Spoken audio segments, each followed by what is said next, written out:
Good morning, everybody. This is Walk the Dog with Riot Mort, and it is Wednesday, about 6:15 a.m., and it's the start of another day. Let's see here. Reminder: there won't be an episode on Friday because I'll be co-streaming the Tactician's Crown, which starts at like 4 in the morning, and then as soon as I finish that, I have to log off real quick and actually work my workday. So I don't think I will have time to do one of these. So no episode Friday. Sorry about that. But yeah, co-stream coming up. Getting all set up for that.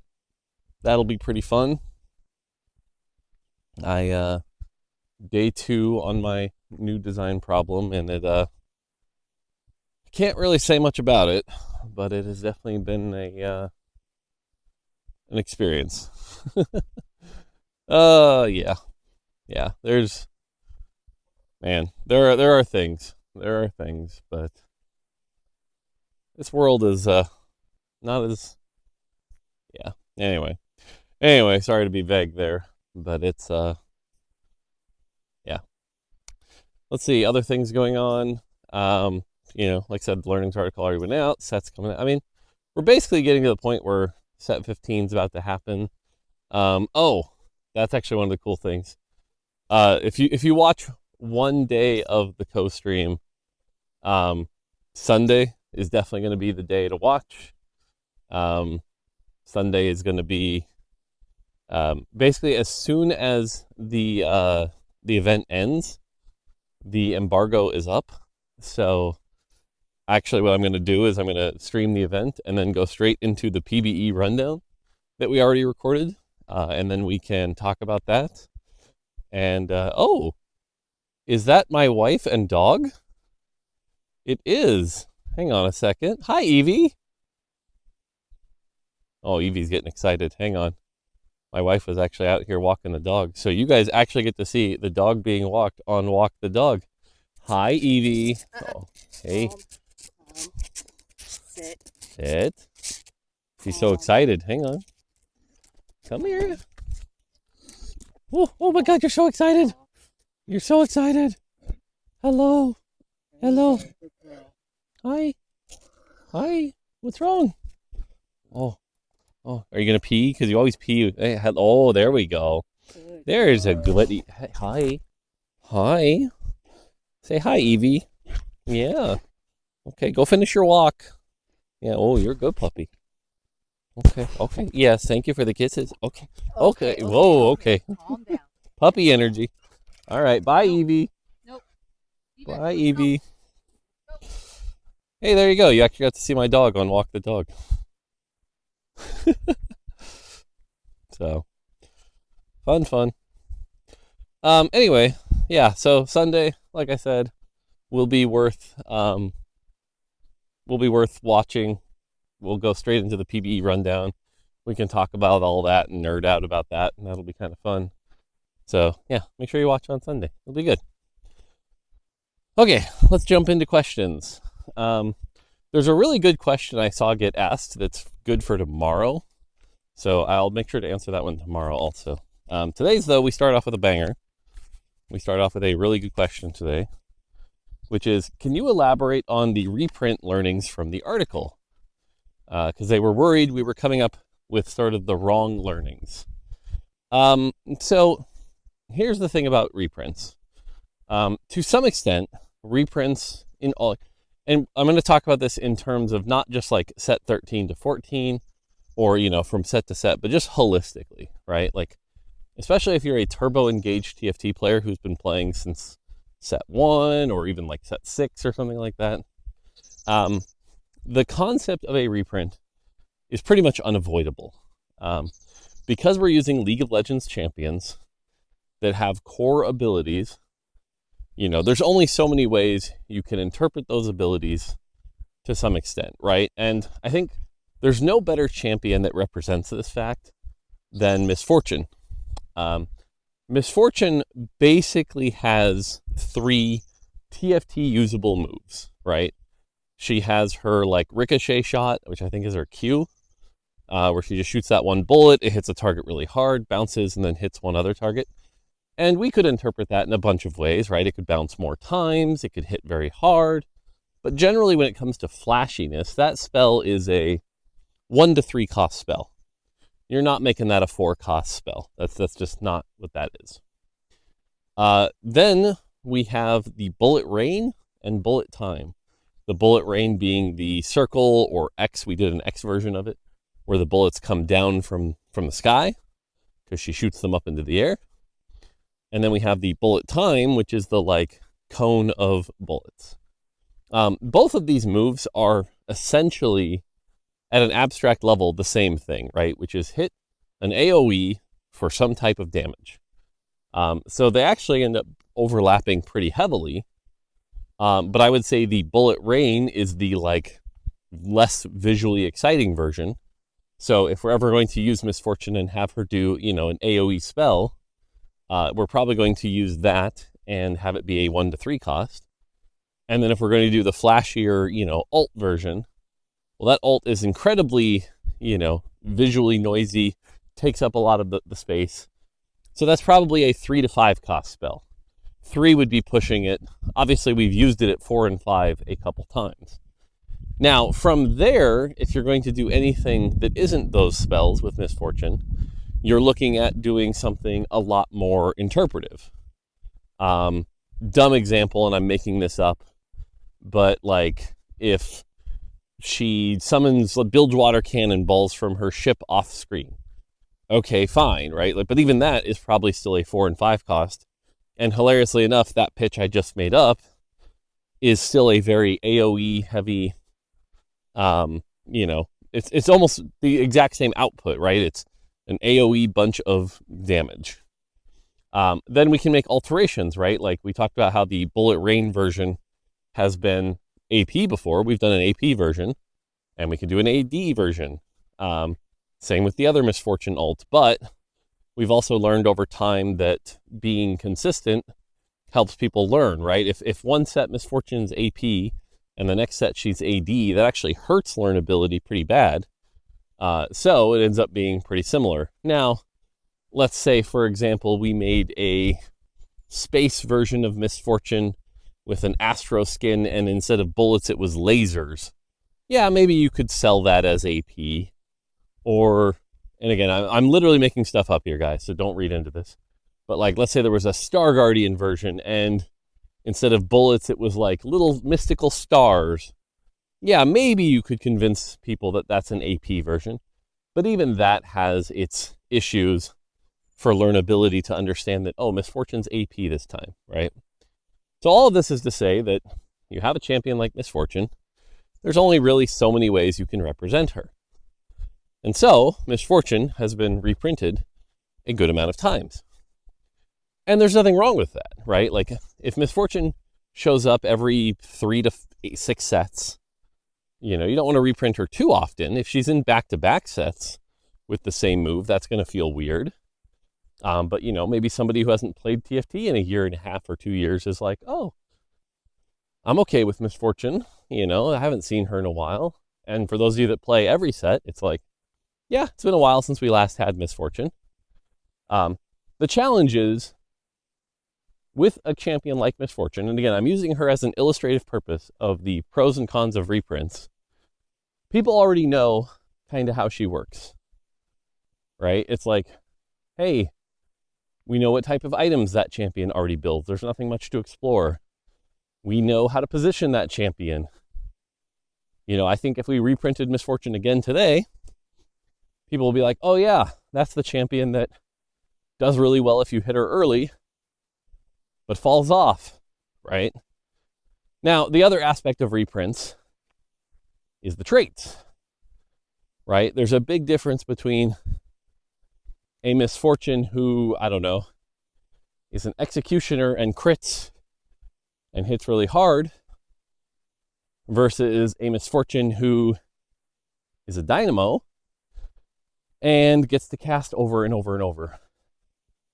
So that can also create some differences in the feelings, right? And I think one of the original misfortunes, set 3, was the version where you also got to buy upgrades. Now, that leads us to the second thing about reprints. Generally, if you have a champion and you bring it back the second time, just let's say you literally reprint it exactly the same, it will be perceived as less fun. This is a fact. The first time we used Misfortune Alt, I think it was set 1, I think. But anyway, you have to either upgrade it, and this is where Misfortune, being a mercenary in set 3, she had those upgrades, and she got to be more exciting. Or you have to accept that they'll be less exciting and downplay it. And a strategy we found this to be pretty good with is cost lowering. So let's say you have a 4-cost champion, and they did okay as a 4-cost. And then the next set you bring it back, but it's a 3-cost. That changes the dynamics pretty heavily. So now, all of a sudden, it's like, oh, okay, I can, play this earlier, play this differently, 3-star it more often, and that can work. Now, there's another part of this equation that also has to be taken into account. Now, the person who wrote this question was talking about how Zyra never really got a chance to shine, okay? And this is something that I think generally the audience of Redditors and players, and even someone like Frodan, are actually not very good at. And that's disambiguating the design with the power, right? And what I mean by that is, let's take a champion like Zyra. Zyra's spell, at its design, is a single target mid-monocost spell that hits the first target it hits pretty hard, and then travels to a second target and hits less hard. That is the design of that champion. Okay? The design of that champion is dull, acceptable. It's fine. It's a 1-cost spell, right? And so, are there any criticisms with the design of Zyra? Probably not. Other than single target mid-cost spells really struggle in the late game. You can't really win a fight at level 8, especially when that single target spell is front to back. So it has to go through their tank first. So how do you beat a 7 Anima Squad player when your Zyra has to ult the Leona 5-6 times before it can even start to do any other real damage? Right? That's the design of the champion. Then you have the power of the champion. And the reasons you have to disentangle these is because if I take that same Zyra spell and I just double the numbers, just straight up double the numbers, right? We can make her powerful. Making something powerful is actually pretty easy. But when it's powerful, how does it play out? Right? And in the case of Zyra, we've seen what that kind of spell does. Remember set 10 Ari? Set 10 Ari, we had to crank that number. And that was a 40 mana spell, right? Single target spells, and this is something I've been trying to coach the team on. I'm actually worried there's a champion in set 15 that's going to suffer from this. But you can't have a 60, 75 mana cost spell, expect it to do good in the late game, if 80% of the damage goes on one target.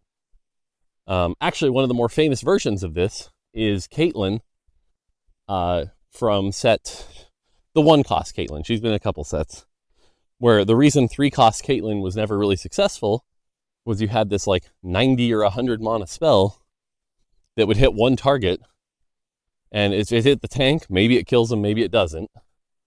If it hits the back line, yeah, it hits a key target and kills them once. But if that's your primary carry, how are you winning fights again? How do you get the other 7 targets? You don't, right? And that's where, again, the shape versus the power. And that Caitlyn spell is an example where it's we cranked that number insanely. Caitlyn 3 would hit people for 3 or 4,000 when it crit. But despite that, she still couldn't win fights, and that's the power in the design. And so a lot of the criticisms I see about champions like Zyra are like, well, she never had her chance to shine. She wasn't powerful enough. And again, it's like, we can fix power. Now, can you yell at us and say, well, you should have fixed power? Yeah, absolutely, right? Should Zyra have gotten bigger buffs at some point? Yeah, probably. But to that end, I think even if you took Zyra right now and buffed her 10, 20%, is she going to be that exciting? No. Will she still struggle in the late game? Yep. Right? Seraphine, literally right next to her, kind of proves this fact, because Seraphine has a much more standard late game spell with proper fall off and things like that, which is why Seraphine 3 is widely regarded as the carry that you should be indexing on in the Gorilla comp, despite the fact it's a Street Demon comp, until you hit the brand. So, yeah, and that's why, like, when we're giving feedback on reprints, you can't entangle the power with the design. So, all of this is to say is that my learnings from reprints are, if you're going to reprint something, it had better be something that is a staple and quite good, right? So using Misfortune's ult makes sense to reprint. Using Zyra is like, mediocre champ reprinted, not very good. You want to reprint things people were excited about, and you need to make sure that you take a long enough break between reprints. I think reprinting Zyra was a mistake. Oh, and then of course there's just the quantity, right? I think if Zyra had been the only reprint in set 14, would we have gotten any flack for it? Nah. Maybe a little of like, oh, that's Zyra, she's that boring one cost. But I think it was the combination of just how many reprints or things that felt reprinty were in the set, which that was actually one of our biggest takeaways pretty immediately, was like, okay. And I think, hilariously enough, like the set 15 and 16 and even 17 pod right after 14 launched kind of went back and were like, oh, okay, how many reprints do we have? What type are they? Let's make sure we don't have too many and make sure they're good and things like that. So definitely tried to learn from that pretty quick and already adjusted. But again, that doesn't mean no reprints. That just means the right type of reprints. Champions that haven't been around in a while or were generally very well regarded. And hilariously enough, not to pick on Frodo here, but I was watching him talk about the learnings article, and he said something about Morgana, how it's like, well, Morgana was like a reprint that was different, and he's like, oh yeah, different in the most minor sense of the word. And it's like, wait. If you actually look at Morgana, that champion is very different. The old Morgana, set 13's Morgana, cast one thing of the spell. That one spell hit harder, and ended up had that anti-shield property, which was a little weird. The set 14 version shoots 2 bolts, meaning she's not front to back. And interestingly enough, she stacks on a target much quicker. So, because the way Morgana works is she hits her current target plus 1 unaffected target, meaning like her third cast hasn't hit 6 targets. It's hit 3 targets plus her main target 3 times, which is a pretty interesting dynamic because it allows you to burn through tanks a lot quicker than the set 13 version. And it didn't have the anti-shield property. So it's interesting that but at its core, it is still, cast dot, low mana, blue buff user cast dot, right? Like at its highest level, they are very, very similar. But to overly say that there was no effort put into Morgana, that I just don't agree with. And I think Morgana's one that we did see have success, right? It took some buffs, which again, disambiguate the numbers, but it got some buffs. And For a while there was a Bastion Morgana comp that was like doing what we expected that champion to do, that we then had to pull back on a bit. So, and Morgana Elise openers were extremely powerful for a while. So, I think that's an example of a reprint that kind of gets more crap than it should. Whereas Zyra is like, no. Kind of deserves all the crap, you know? And so, would I ever reprint another one-cost Morgana that's a dot champion? Yeah, absolutely. Would I wait until set 18 or 19 to do it? Yeah, absolutely. So, anyway, I've been talking about reprints for a long time. There's kind of some more extra, longer, detailed thoughts about it, but TLDR here is we're still going to reprint stuff. We just got to be a little more choosy about it, a little better about it. So, there you go. All right. Hacks retrospective. So I guess we're just kind of retroing the learnings article here. Which ones were good? So here's the thing. Hacks at their core, I think what we did is we only found a couple that were good and then made lots of variations of those good ones, right? So for example, I think moving augments around to an earlier stage, totally acceptable, right? Also, okay, hang on. Let me break this up. There are two types of hacks really worth talking about. There are opening encounters, and there are mid-game hacks, things that happen in the middle of the game. Opening encounters, I think it's actually cheating to call them hacks. I barely even think we should have called them hacks. The only thing an opening encounter hack really represents is an opening encounter that is set 14 specific. Because an opening encounter is an opening encounter, right? And so whether the opening encounter is First Augment Prismatic or Crab Rave versus Lucky Shops or, the gold splitting one, an opening encounter is just an opening encounter. And so we could talk about each opening encounter and be like, were these good? Were these not good? But what I'll say about all the opening encounters is none of them are sticking around. So I don't know that any of them were like colossal failures, but they also weren't like, damn, we invented a new opening encounter players are going to love.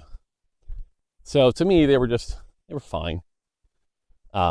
Obviously, there are people that are going to have strong feelings about them. I know there are people that hate the 2-cost shop ones or the lucky shop ones. It's like, hey, I got my lucky shop and it didn't hit the units I wanted, but I feel like everyone else must have got the units they wanted, so I'm angry, you know. I think one of the things, if you want to talk about how getting everything perfectly right is important also, is that one of the lucky shop ones, there was essentially, the 2-star shop one, where like 2-star units can show up in your shop. Essentially, there was a exploit figured out. Calling it an exploit's overkill. It's not an exploit. It's not a bannable one. But it's definitely a designer didn't think this through one, which was because early game, they wanted to make sure the 2-star unit that appeared was relevant to you. So they put in some tailoring if you were level 4 or lower, which led to a trick. I tried this out once just to prove it works, and it works. Where if you're level 4 and you have like on 3-1, you didn't level, right? It's that turn before you turn level 5. You could roll down 70 gold and hit a bunch of units relative to your comp. There was a Nitro game where I was able to do this. And it's like, yep, you just keep hitting 2-star Nitro units on your roll down. It's like, well, that's not good, right? And it's like, that's one of those like system design oversights that we didn't catch until like the 5th patch. Which wasn't great, but yeah, so the hack encounters, my read on any of them is like, none of them were game ruining unless you're a challenger streamer who feels the need to overreact to everything and say everything is bad. But for actual human beings, they were fine. They were fine. They weren't good enough to keep around, but they were okay. They created more variety, which is good. I think stuff like the Treasure Dragon is like, the Treasure Dragon is probably like of the opening encounters, the one I could see, quote unquote, sticking around. It's not, but it could. It's acceptable. I would call that one inoffensive. And I will say, props to Matt. Having the treasure dragon give augments was really cool. I think, if anything, my biggest takeaway from this set is any of the hacks involving augments made the game more fun. So this was hacks come earlier, or extra rerolls for a specific type of hack, or, the fourth augment, having a fourth augment in stage 2, the treasure dragon. All of those, I think, landed really, really well. Now, the challenge with them is, turns out, giving everyone a fourth augment is inflationary. Pikachu shock face. So, again, do we need 4 augments in every game moving forward in the future? No, certainly not. Certainly not. But they were a fun variety. And I think, again, the 1v2 augments are easily my favorite. Like, I think having to choose between a prismatic and 2 gold and certain combinations you could get, and there were some cool high rolls of like delayed start plus AFK, or people griefing themselves by taking delayed start and over encumbered on a Vi one so they can't even open their orbs. There were some great highlight moments from the 1v2 stuff, which I thought were really, really good. But yeah, generally 4 augments is just a little inflationary. And then again, if you're a challenger player who's looking for everything to complain about, it's like some of the categories led to the ability to get certain augments that were perceived to be very strong, right? I think if I can think of the Raptors of the world complaining about build around on 3-2 into forward thinking, into I'm upset because forward thinking is an augment I perceive to be powerful. So I think that's where you'd hear a lot of the complaints. And if anything, the key takeaway there is, if you're going to do categories, you need to make sure that there's enough augments within those categories to make sure that the consistency of hitting a particular thing is low enough, right? If build through on 3-2 is giving you forward thinking 75% of the time, that's not good, right? We need to have that be closer to like 20% of the time. Then it might be acceptable. Black market augments are another example of, I think the concept was actually really good. I think, hey, revisiting these old augments that were considered kind of busted was good. That being said, I think because we were afraid of challenger players being grumpy, we ended up being too conservative with them. And a lot of them ended up being incredibly underpowered, which led us to be led them to be less exciting. Stuff like Axiom Arc, for example, I think. And the other thing is, there weren't that many of them. So you would hit like a 4-2 black market augment, and it'd be like, yep, there's Titanic Strength, Axiom Arc, and I forget the other 2. There were always like 3 that you'd see every time. And it's like, okay, I get it, but I want more variety. Hi, bunny. That's a tiny bunny.